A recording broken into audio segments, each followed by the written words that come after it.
हाय बच्चों, मैं विशाल मिश्रा अथर्व अकेडमी से।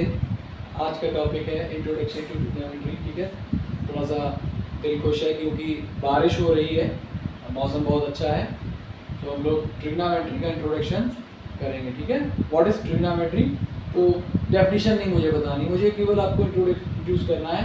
कोई बच्चों को ट्रिग्नोमेट्री के कुछ फॉर्मूले नहीं समझ में आ रहे तो मुझे क्लियर कराना है, ट्रिग्नोमेट्री के कुछ फॉर्मूलों को क्लियर कराना है। ठीक है, तो सबसे पहले हम लोग बात करेंगे ट्रिग्नोमेट्री की। तो ट्रिग्नोमेट्री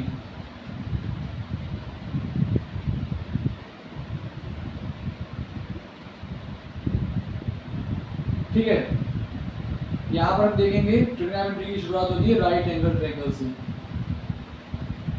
बच्चों, राइट एंगल ट्रायंगल आप लोगों ने पढ़ा होगा।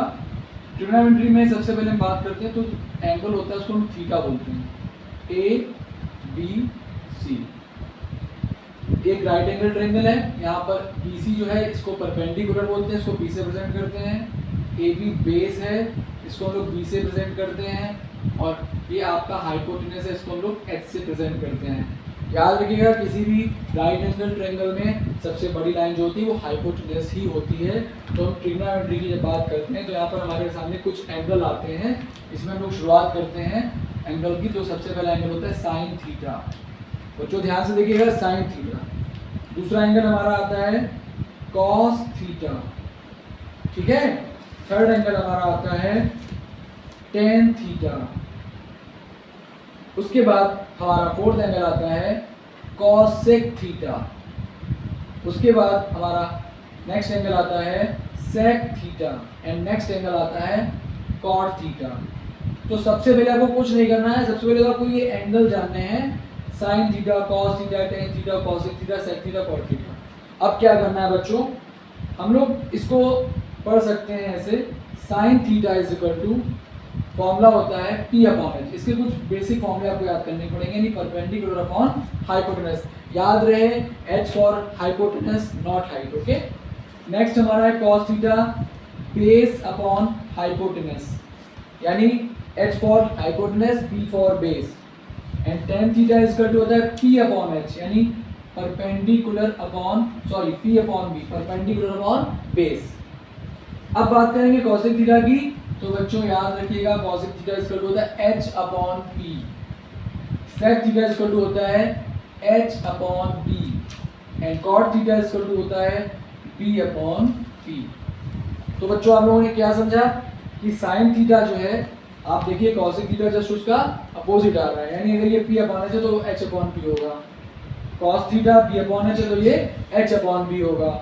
Tan theta P upon B है तो ये B अपॉन P होगा। इस तरीके से हम जान सकते हैं कि ये ट्रिग्नोमेट्री के एंगल्स, और यहाँ पर हम देख सकते हैं कि ट्रिग्नोमेट्री के अगर हम 3 एंगल्स याद कर लें तो बाकी के जो 3 एंगल्स यानी 3 एंगल्स होते हैं वो इसके अपोजिट एंगल होते हैं। ठीक है, तो बच्चों ये आपका क्लियर हो गया। आपको ये तो याद करना पड़ेगा। दूसरा, ट्रिग्नोमेट्री में क्या होता है, ये तो इसके आपके बेसिक फॉर्मूले हो गए। दूसरे कुछ इसके फंडामेंटल फॉर्मूले हैं, उसमें हम लोग लिख सकते हैं, जैसे sine theta is equal to होता है 1 upon cosec theta, because opposite है ना इसलिए। अब आप कॉसेक थीटा को लिखोगे तो आप लिख दोगे 1 upon sine theta. Similarly cos theta is equal to 1 upon sec theta and sec theta is equal to 1 upon cos theta. Similarly उसी तरीके से हम करेंगे tan theta is equal to 1 upon cot theta and cot theta is equal to करेंगे 1 upon tan theta. अब हमारा formula निकल के आता है tan theta is equal to, एक फॉर्मूला होता है बच्चों याद रखिएगा, sine theta upon cos theta. जैसा कि मैंने बताया था कि कॉट थीटा का अपोजिट टेन थीटा होता है, तो टेन थीटा का अपोजिट कॉट थीटा होगा। तो हम लोग कॉट थीटा को क्या लिख सकते हैं, इसी तरीके से क्या लिख सकते हैं, cos theta upon sine theta. ठीक है बच्चों, तो ये हमारे कुछ फॉर्मूले हैं। अगर बच्चों आप ये फॉर्मूले याद कर लेते हो तो ट्रिग्नोमेट्री की शुरुआत यहीं से हो जाती है। ठीक है, देखिए यहाँ पर मैंने कोई बुक इस्तेमाल नहीं की है, मैंने आपको ऐसे ही बताया है, बट बुक में सेम यही है और इसके अलावा कुछ नहीं है।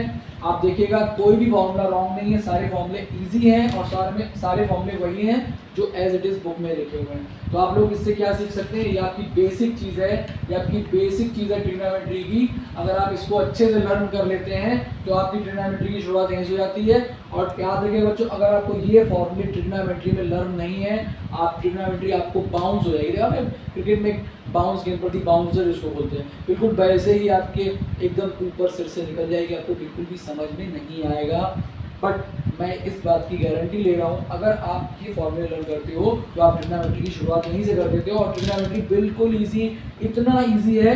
नेक्स्ट टाइम जब मैं आपको पढ़ाऊंगा, आज तो मैंने आपको बेसिक बताया है, और नेक्स्ट टाइम जब मैं वीडियो डालूंगा तो मैं ट्रिग्नोमेट्री के जो भी सम्स आप पूछना चाहते हो आप मुझसे पूछ सकते हो। बेसिकली क्लास 10th में ट्रिग्नोमेट्रिकल आइडेंटिटीज आती हैं, जिससे रिलेटेड एक क्वेश्चन आपका 101% आपकी बोर्ड एग्जाम में आपको मिलता है। बात करें आईसीएसई बोर्ड की, तो क्लास 9 में ट्रिग्नोमेट्री है और क्लास 9 में ट्रिग्नोमेट्री एग्जाम में आती है। ये तो आपकी ट्रिग्नोमेट्री के कुछ आपके हो गए, ट्रिग्नोमेट्रिकल रेशियोज हो गए, इनको आप लर्न करोगे। नेक्स्ट हमारी कुछ ट्रिग्नोमेट्री की वैल्यूज हैं जिनको हम लोग याद कर लेंगे। याद रखिएगा ट्रिग्नोमेट्री वैल्यूज हमारी जो होती हैं वो हम आपको अभी लिखा देते हैं, आप इसको लर्न कर लीजिएगा। इससे आपके कुछ वैल्यूएबल क्वेश्चन होंगे वो आपके सॉल्व हो जाएंगे बिल्कुल ठीक से। बाकी बच्चों ट्रिग्नोमेट्री में आप जानते हैं, ट्रिग्नोमेट्री में मोस्टली क्वेश्चन प्रूविंग वाले आते हैं और बच्चे सोचते हैं ये तो बहुत कठिन क्वेश्चन, और पता क्या होता है, जो क्वेश्चन देखने में जितना बड़ा लगेगा उसका सोल्यूशन उतना ही इजी होगा, बहुत इजी सोल्यूशन होगा उसका। तो हम बात करते हैं वैल्यूएबल क्वेश्चन की, तो जैसे ट्रिग्नोमेट्री में कुछ एंगल्स होते हैं, बस उनके अलावा हम दूसरे एंगल्स नहीं लेते, क्योंकि ट्रिग्नोमेट्रिकल टेबल में बस उन्हीं की वैल्यू दी रहती है। जैसे बात करेंगे साइन 30 डिग्री की value, sine theta is equal to 30 degree, तो थीटा इज इक्वल टू हो जाएगा 1/2। आप लोगों को लर्न होना चाहिए। उसी तरीके से साइन cos 30 की वैल्यू हो जाती है √3/2। उसी तरीके से साइन 60 डिग्री की वैल्यू हो जाएगी हमारी √3/2 और cos 30 की वैल्यू हो जाएगी 1/2। याद रहे जो साइन 60 की वैल्यू है वो cos 30 डिग्री की वैल्यू है, और जो साइन 60 की वैल्यू वो cos 30 की, और जो साइन 30 की वैल्यू वो cos 30 की वैल्यू है। आप लोग इस चीज़ को ध्यान से याद रखेंगे, cos 60 डिग्री की वैल्यू, ठीक है बच्चों।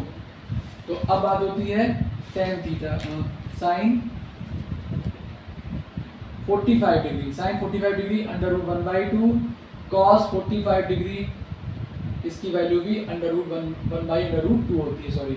उसी तरीके से साइन 90 डिग्री की वैल्यू 1 होती है, बट cos 90 डिग्री की वैल्यू 0 होती है, इसको आप याद रखिएगा। अब बात करते हैं tan थीटा की, तो tan 30 डिग्री की वैल्यू जो होती है वो आपकी होती है 1/√3, और cot 30 डिग्री की वैल्यू जस्ट इसका उल्टा कर देंगे, cot 30 डिग्री की वैल्यू जो होती है वो आपकी हो जाती है √3। उसी तरीके से बात करेंगे tan 45 डिग्री की वैल्यू, बेटा इसकी वैल्यू 1 होती है, और आपको पता है 1 का अपोजिट, क्योंकि cot जो होता है वो tan का अपोजिट होता है, तो अगर tan 45 1 है तो cot 45 कितना होगा, 1 होगा, ठीक है, याद रखिएगा। उसी तरीके से अगर बात करेंगे तो आपकी ये वैल्यू निकल के आती है, अगर आप इनका उल्टा कर देते हो तो आपको इसकी अपोजिट वैल्यू मिल जाएगी। अब आता है tan 60 डिग्री, tan 60 डिग्री की वैल्यू होती है √3, तो cot 60 की बच्चों कितनी हो जाएगी, इसका अपोजिट कर दीजिए, cos 60 डिग्री की वैल्यू हो जाएगी 1/√3। क्लियर हुआ कि नहीं? क्लियर हो गया होगा, मुझे पता है, मुझे अपने ऊपर बिलीव है ना, आप लोगों के ऊपर भी बिलीव है, और मुझे अपने ऊपर भी बिलीव है कि मैं पढ़ा रहा हूँ तो आपको समझ में आया होगा, ठीक है। तो आप लोग ट्रिग्नोमेट्री के ये वैल्यू लर्न कर लीजिए। बच्चे कहते हैं सर बहुत कठिन वैल्यू, सर कैसे लर्न करें, क्वेश्चन में कैसे पुट करें? नहीं, कुछ नहीं है, बहुत सिंपल है। अब जैसे हमारा एक क्वेश्चन भी मैं करवा देता हूँ उससे रिलेटेड। सपोज दैट अगर आपसे पूछा गया sine square 30 degree plus cos square 45 degree की वैल्यू बतानी है, तो क्या करना है, यहाँ से उठाइए, मुझे ध्यान है साइन 30 की वैल्यू 1/2 हो गया, 1/2 का स्क्वायर कर देंगे बिकॉज साइन के ऊपर स्क्वायर लगा हुआ है। cos 45 वैल्यू 1/√2 होती है, स्क्वायर लगा, स्क्वायर कर दीजिए। ये देखिए 1/2, 2 का स्क्वायर 4 हो गया। किसी भी रूट नंबर के ऊपर अगर स्क्वायर लगाते हैं तो उसका रूट हट जाता है, ये 2 हो जाएगा। यहाँ पर एलसीएम आपका 4 आ रहा है, 4 से 4 कटा 1 आ गया, 2 4 यानी आपकी वैल्यू कितनी आ गई 3/4। ठीक है बच्चों, बहुत इजी है। इस तरह से कोई भी क्वेश्चन आएगा मुझे लगता है आप आसानी से सॉल्व कर लोगे। ठीक है, तो आज का टॉपिक बच्चों इतना ही। आप इसको अच्छे से देखिए, आप नोट कर लीजिए, अपने नोट्स बना लीजिए। आप जब भी कोई आपको क्वेश्चन ना समझ आए आप कमेंट में बता सकते हो। ठीक है, तब तक के लिए बाय एंड गुड इवनिंग बच्चों, बाय बाय।